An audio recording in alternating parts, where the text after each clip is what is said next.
मैंने कहा था ना तलाक जल्दी हो जाएगी, और अदालत ने भी फौरन कागजात दे दिए। वेल डन, क्या बात है, वादा निभाया उसने।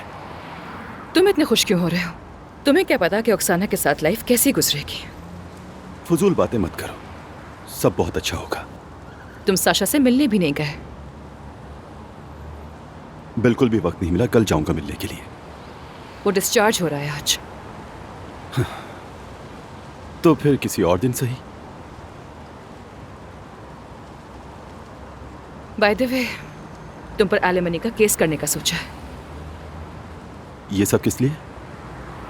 तुम्हें जितने पैसे चाहिए मैं तुम्हें वैसे ही दे दूंगा तानिया, और अगर तुम अदालत के जरिए लोगी तो तुम्हें नुकसान उठाना पड़ेगा, बता दो। ऐसा करना सेफ रहेगा। हमने तो अच्छे तरीके से तलाक ली है। तुम्हें अपार्टमेंट मिला, मुझे गाड़ी और पैसा। तुम शायद भूल रहे हो कि यह अपार्टमेंट मेरी दादी का था। लेकिन इसकी सारी मरम्मत मैंने करवाई थी, और अब तुम सुकून से रह रही हो उसमें। मेरी जिंदगी में जहर मत घोलो। बस कभी साशा को मत भूलना, वो बहुत प्यार करता है तुमसे। हाँ जानता हूं। बस अब हम दोनों की राहें यहां से जुदा हैं। Good bye.